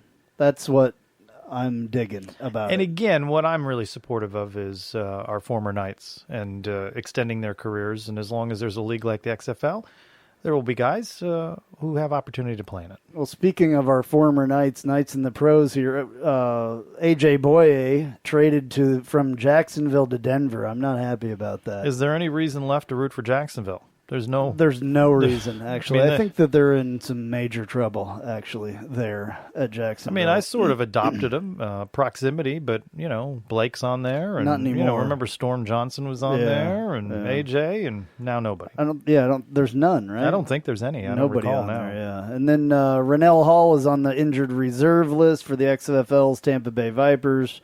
In just a 10-game regular season, it's unlikely that he returns this season. That's a bummer. Yeah. He's getting up there, 29, 30 years old. They moved him to cornerback, but he hadn't really seen play there. He was returning kicks. He got hurt on the kick return. Short season, doesn't have a chance to come back. I did watch the game the other day, the Dallas game, and Tony Gerard got named on TV a few times. So they were talking about him a couple times. So that's really good as well. That's one of the best things about this XFL as well. I mean, these guys that don't have anywhere else to play, they have someplace. So that's true. That's true. All right, baseball makes it 6 in a row with a weekend sweep of Butler. We go in depth with former Knight Kelly Brown. Stay right there. Raising the bar on what to expect from your personal injury attorney is our commitment to you at Chad Barr Law. I'm Chad Barr, and as a UCF alum, I am proud to present Knightline, the morning after show, Central Florida's only call-in show dedicated to our UCF Knights every Sunday morning at 10 a.m. And remember, if you or a loved one are injured in an auto accident, call us at 407-599-9036 to schedule your free consultation or visit us at chadbarlaw.com. Our clients come to us in need and leave as family. Offices Altamont Springs. Go Knights. Charge on. Spice up your company with homemade marketing services from Tasty Gravy Creative. Tasty Gravy serves up a menu of budget-friendly marketing, graphic design, and public relations services customized to your specific goals. Co-owned by a UCF graduate, Tasty Gravy can help refresh your brand, strengthen your online presence, or reinforce your company's message. Contact Tasty Gravy for help with your website, social media, marketing, advertising materials, and more. Visit tastygravy.com.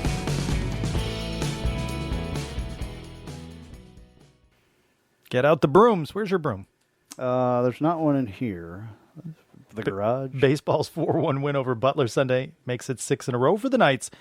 14th ranked UCF now 15-2. UCF with the midweek win. I spoke with Coach Lovelady, Dalton Wingo, Pablo Ruiz, asking them what surprised them about the team's play at the quarter point. Quarter point of the season, what's most surprised you about this team? Just the speed at which we have gotten to where we're at. I knew this team was super talented. I knew this team had the camaraderie, the culture, the teamwork to be able to be really, really good. But you also were going to throw some guys like those young freshmen, Matt Archer and Pablo and Brait and guys on the mound, even Gordon and whatnot that hadn't played at this level yet. And so just getting their feet wet and getting them to kind of understand how to have quality at bats, how to be able to bounce back, how to be able to put people away, like all those different things are things you can't really learn until you get into the season.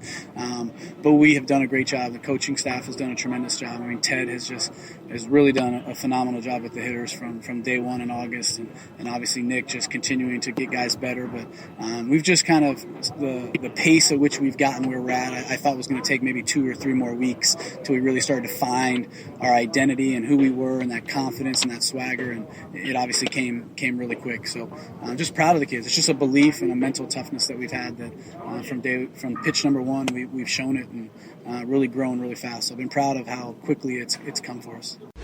From the fall, I said this team is definitely different. I mean, my freshman year coming in, I thought we were the greatest team to ever play. Like, I had no clue. Like, I just believed that this team was good. So sophomore year, the same way, I thought we were going to be good. But this team is completely different than both my freshman year and my sophomore. Like, I mean, Pablo said it best. We're just a bunch of dogs. These guys do not care who we're playing or anything. They all play with a chip on their shoulder. Like, they all believe they have something to prove.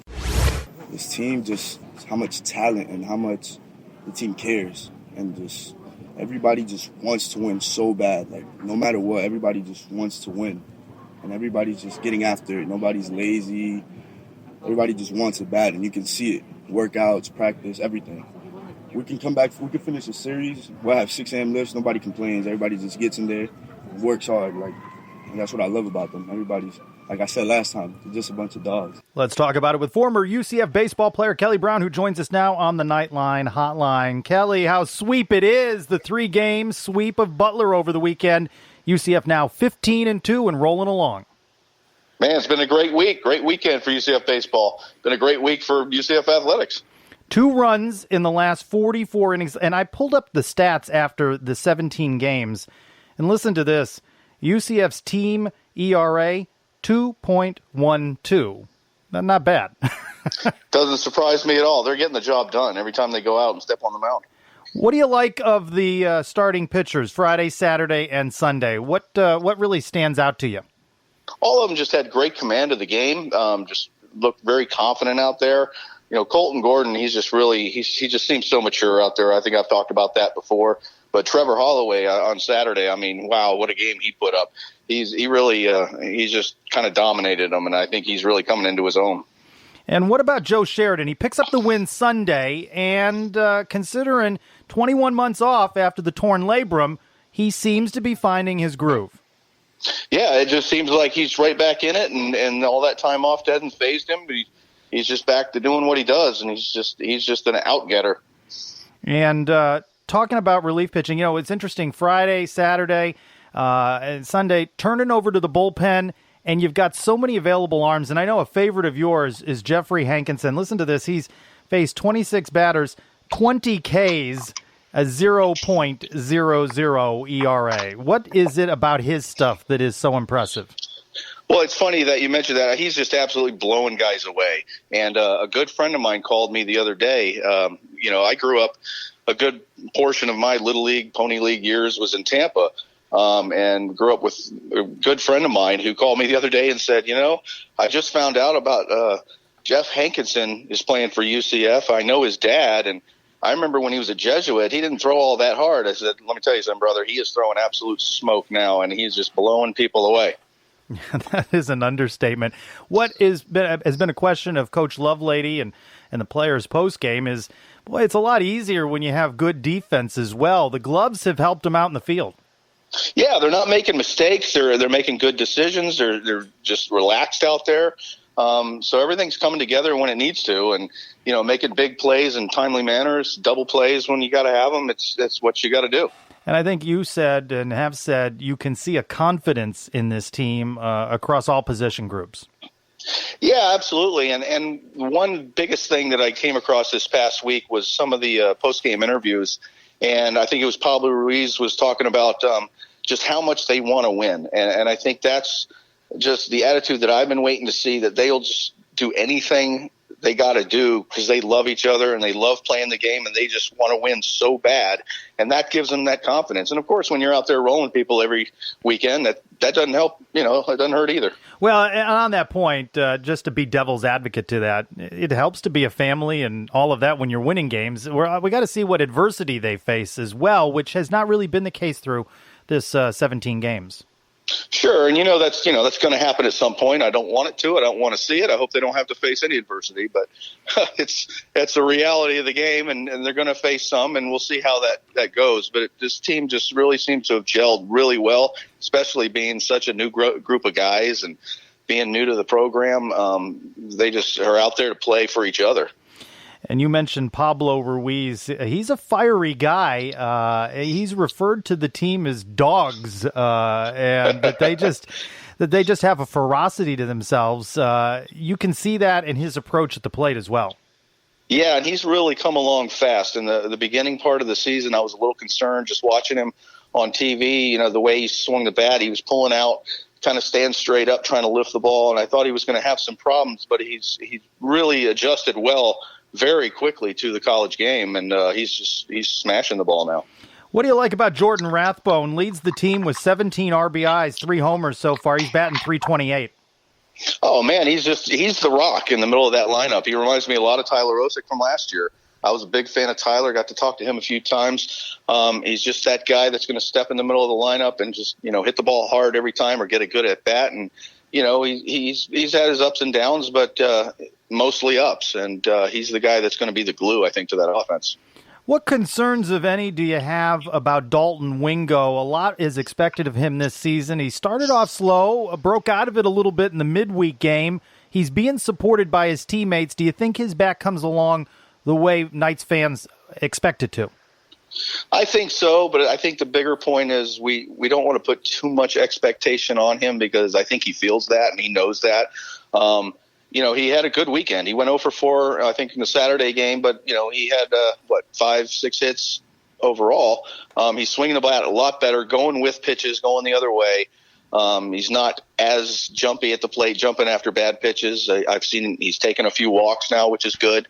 Because especially when it comes to conference play, everybody knows who he is. The other schools, they know who he is, and they're going to try to pitch around him, which is kind of to his advantage. He can just sit back and pick his pitch because they're not going to throw balls right down the middle to him. But, I think he's fine, and he's really starting to come along this year and get that expectation off of him and just go out and play. Any truth to the rumor that back in your college days at UCF, you were as fast as Jeffrey Pena is now? I was faster than Jeffrey Pena. Were you now? I'm going to say it. I'm calling it. There may be no videotape that exists of that. Well, that's true. It might be on 35 millimeter or something like that. But no, the kid can run. He's doing a great job stealing bases. He's aggressive, and I love the way Coach Lovelady approaches the base running, just being very aggressive and taking advantage of, some people's arms and the fact that most of the time the throw's not going to be right on the mark, and it backfires sometimes. And that's, there are times that we shouldn't run, but, most of the time, the majority of the time, I'm all about being aggressive and trying to just take advantage of whatever they got out there. Fans being fans will be critical when it doesn't work, and they tend to applaud when his aggressiveness pays off. Sure. And, and especially if you got a lead in the game, sometimes it's like, why would you do that? But at the same time, it works most of the time, and he knows that, and he's always been aggressive since he's been at UCF. So he's using the speed that we have, especially with Jeffrey Pena. I mean, the kid can flat out run, and he's a great base stealer. He's 12 for 12 now? So, why not use it? Well, that on the aspect of speed and running and challenging that, a question was asked of Coach Lovelady about how that plays into the mind of the opponent. We saw this from Butler with the defensive miscues, the pitcher overthrowing first on a possible pickoff play. You get in their minds, and now they're thinking more about who's on base than maybe they are the batter.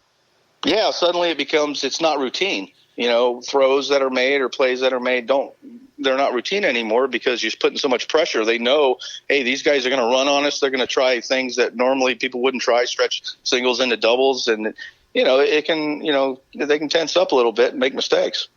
So Connecticut leaves the American after this baseball season in all sports. And until or if and when the American adds another team, they had to discuss what they were going to do with scheduling with 8 teams.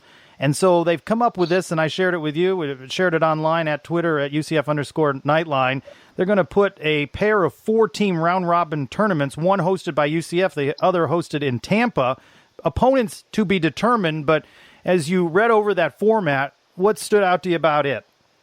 I think that is going to be a lot of fun. I just think that it's going to get fans more excited early on in the season for conference play. It's going to be a lot of fun for the teams. They get to come to Florida and play in good weather and not get snowed out. So that's always great. But I just think it's going to be a lot of fun, and I think it generates some interest early on for the rest of the conference play. And I thought it was interesting, Coach Lovelady saying they wanted to do it at opening weekend instead of at the end of the season, so there's no gamesmanship. Everybody's on equal footing, 0-0 going into that. Yeah, I think that's a great idea. And like I said, just getting fans in the ballpark, first of all, say, well, this is a conference tournament. Let's go in there and watch it. And you're right, with no gamesmanship, you just kind of get to feel out what everyone's got right away. But there's still secrets out there. before the weekend series coming up with Yale, 3 games, Friday, Saturday, Sunday, there's this one smack dab in the middle of the week, a certain highly ranked University of Miami team. What's your experience having faced them during your playing days? Well, I think I had mentioned before, back in the late 80s, Miami they were the team to beat, and they were always very good. And we played them several times down there and at our place. And I believe in the 4 years, I think we only beat them once.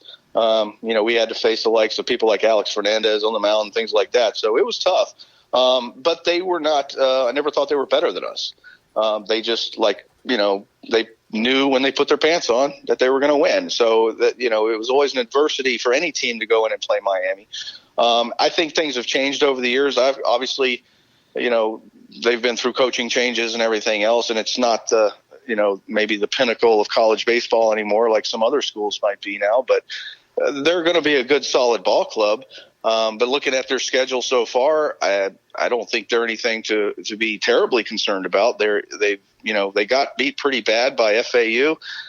They barely beat a pretty bad Cal team not too long ago. And I don't think they're anything to pucker up about. These guys need to know, hey, we're the number 14 team in the country. They're supposedly number 7. Let's change that because, they get a lot of accolades just for their name.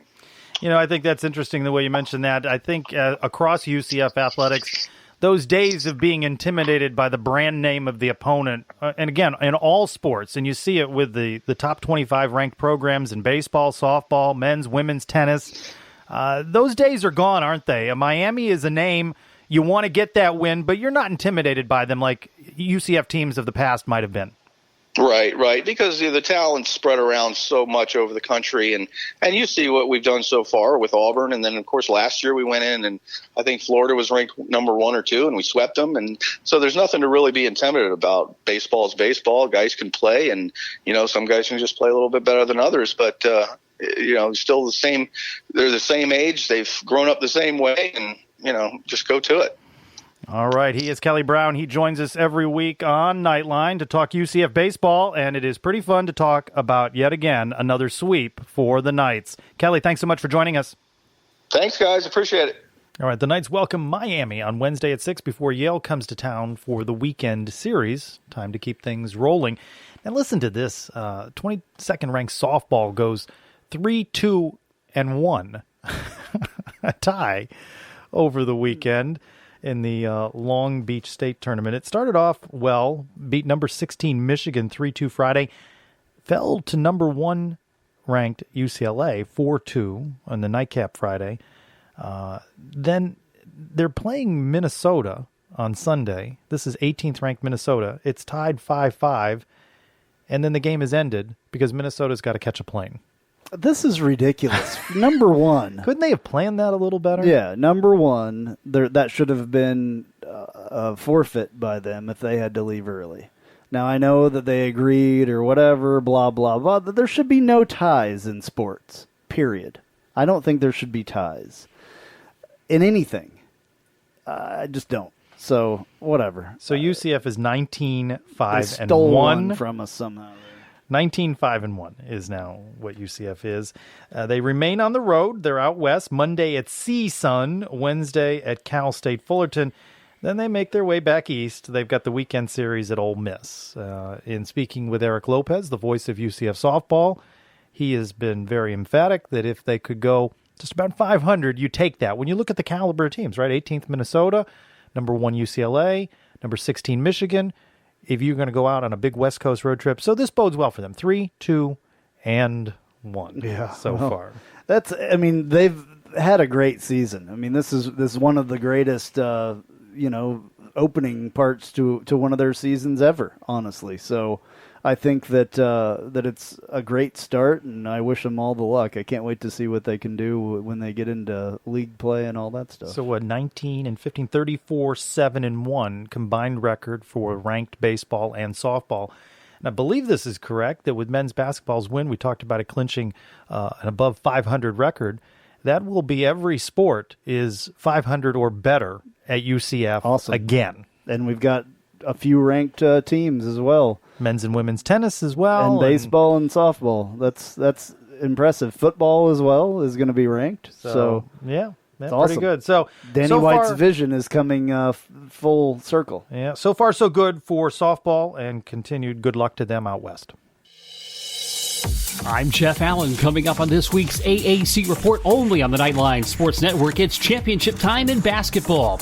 We will hear from all 12 coaches as we head into the men's basketball tournament, and our Knightline basketball analyst Ben Stout joins me to break down the conference tourney.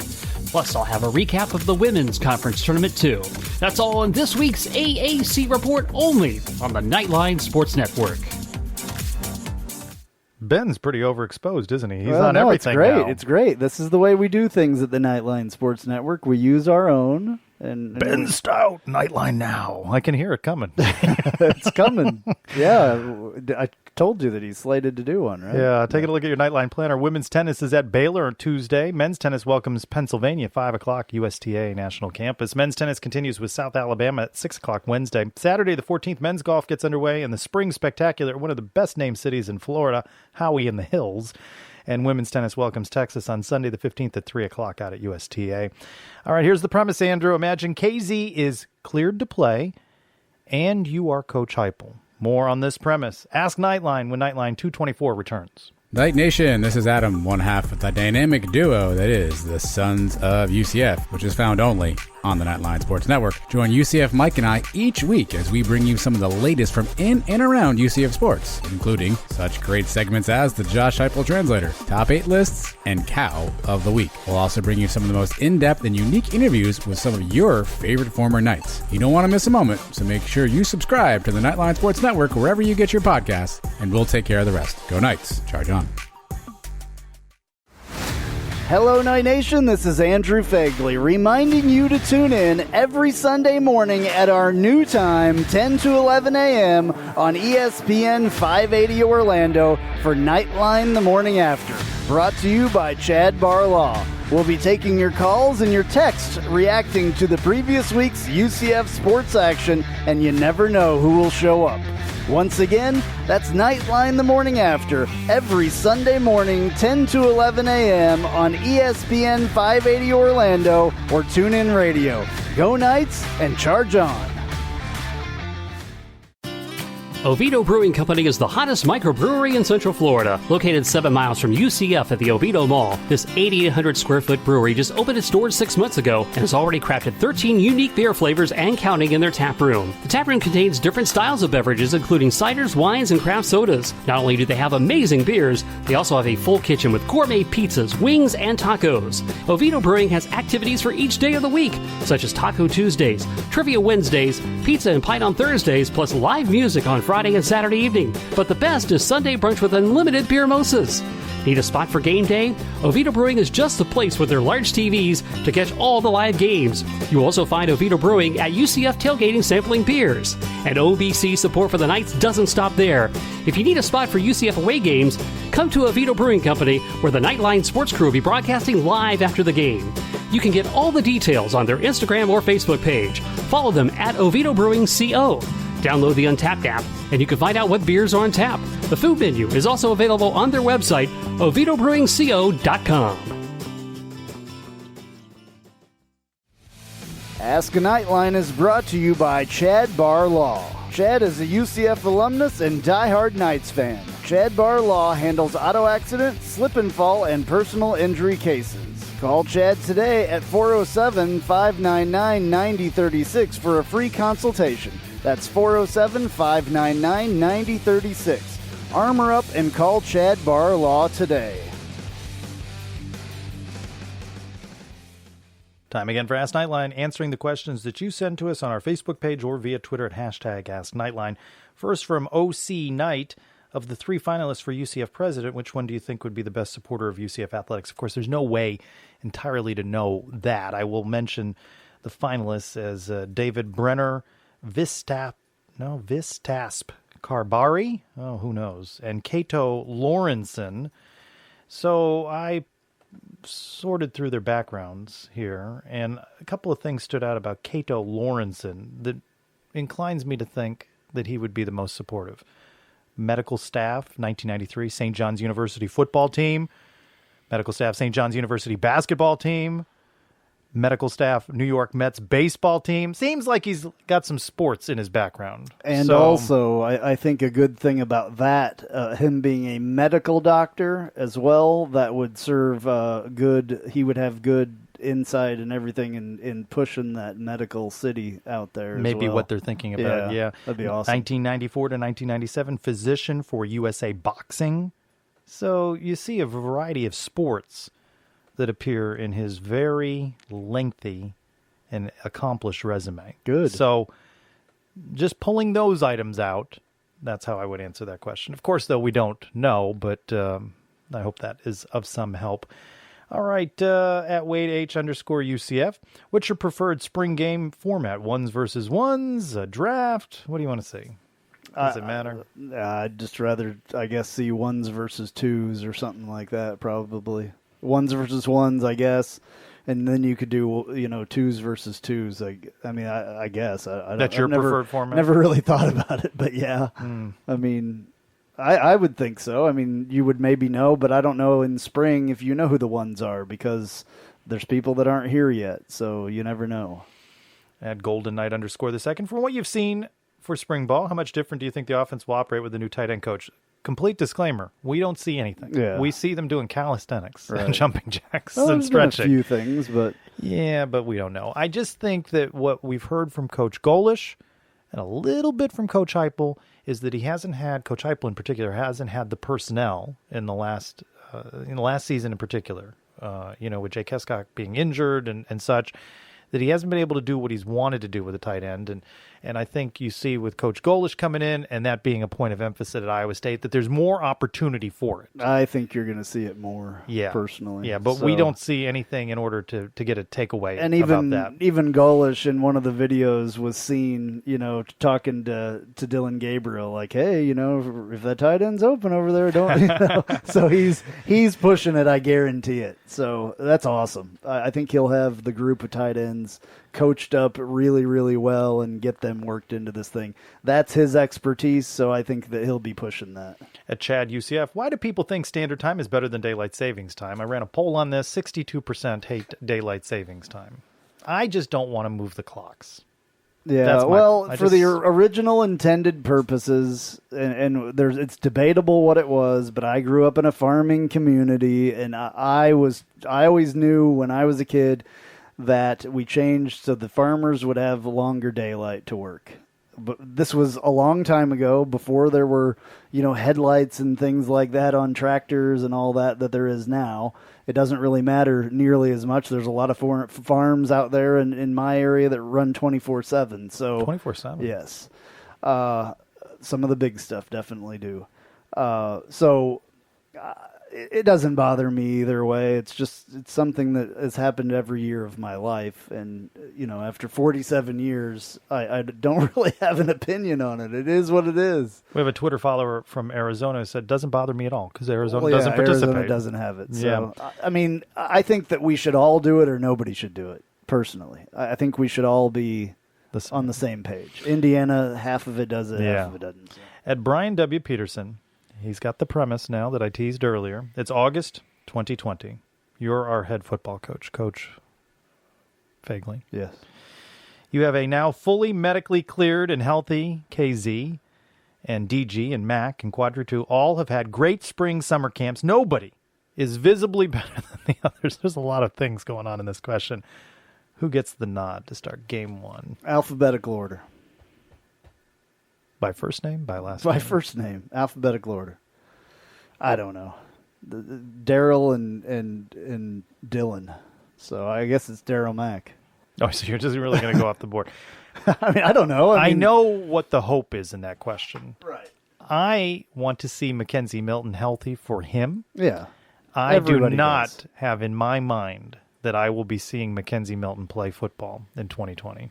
And I think this is Dylan Gabriel's job. And if Mackenzie Milton could beat out Dylan Gabriel for the job, then that would be one heck of a story. Absolutely. And so until that happens, and we're a long way from that happening. I understand why it's of great interest to Knights fans, But I do not expect to see anyone other than Dylan Gabriel, barring anything unforeseen, running out there on Friday, September 4th. We would all love to see it, but I just don't think it's going to happen.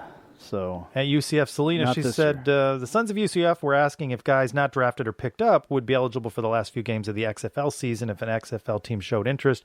They weren't sure. Is there a rule on that? Would it be a good idea for them? Almost like a month-long pro day. I looked at the XFL schedule, by the way, and I just don't think that that it lines up. Their last weekend is April 12th before the playoffs. Yeah. So next season they have a unique setup, though, in that they have the 8 franchises and they have a 9th team that plays in Texas that is fully stocked with everything but kickers and punters. And when a team needs a player, they can pull them off that team. So they're practicing and running plays. Now, they might not know the terminology of the DC team if they're, There's a general practice squad there. Yeah, a team 9. That's interesting. And it was interesting. something when Oliver Luck, who's commissioner of the XFL, was involved in the World League, NFL Europe, the NFL Spring League. It's something they had. So a designated practice squad, and those they play, and they've got a fully stocked roster. So every team does not have a practice squad, but there is a practice squad, an unknown. Yeah, so if you lose a O-lineman, you reach down to that team 9. What's this team called? It's just Team 9. Well, we need to come up with a name. Maybe we can have a contest online or something to come up with the name. Maybe you should work. Maybe that could be a poll. No, we I'm could not- put you know, out I'm not one to I'm overpoll. asking our Knightline, this Ask Knightline people that ask our questions to come up with a name for this team. They need to be named. They can't just be called Team 9. Team 9 from maybe Texas. Engine Number 9 or something. I don't know. They need a name. Come on, guys. All right. They are people too. All right. So at UCF, Selena has another question. She goes, I know Andrew hates non-football related questions, but she says she's getting married this week and she's asking for good advice. I reposted her question and several Knights fans gave her really good advice. She wants your advice. Well, first of all, why didn't you invite me to the wedding? I'm kind of upset, Selena. And she's in the general area, You're asking too. me a question. We have mutual friends out there. Come on, Selena. I would have loved to come to your It's wedding. not too late. I am the designated crier. I will cry at your This wedding. is probably If you true. need somebody to cry, I'll do it. Dang. Okay. Well, the best advice that I can give you personally is just don't argue about little things. Pick your battles. I think that's the biggest thing. You're going to argue about something. Everybody argues. Every couple argues about money. But just pick your battles and truly love each other. That's my advice. Oh, That's it. wow. You didn't rail against her question, her non-football related. She did ask a football I question like to Selena. set it up. I like Selena, even though I don't like her as much because she didn't invite me to her wedding. But anyway. Really pandering for that invite. It's all right. You know, when It's all that comes good. in the mail to you this week, there'll also be a link to the registry. Exactly. Well, congratulations, Yes. y'all, because that's cool. I know that y'all have been through some medical difficulty and stuff like that, so it's awesome that you're getting this done. Yeah, congrats. And that will wrap us up for Ask Knightline. You send in your questions, and you might get them on the air, and we might try to answer them. And now, news and notes from the world of UCF sports.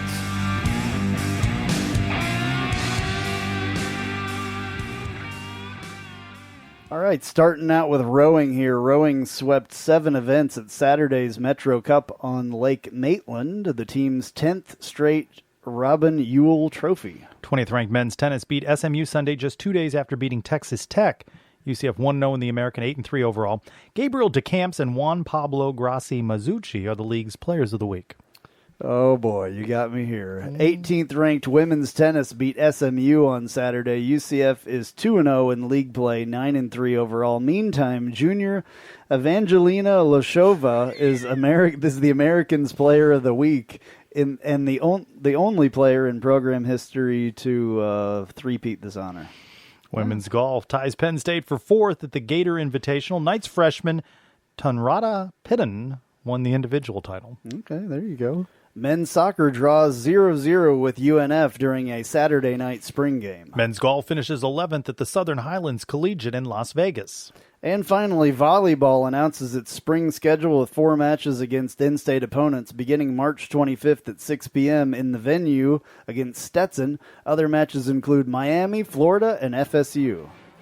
All right, that's going to do it for another episode of Knightline. I'm Andrew Phegley. I'm Trace Trylko. Go Knights! Charge on.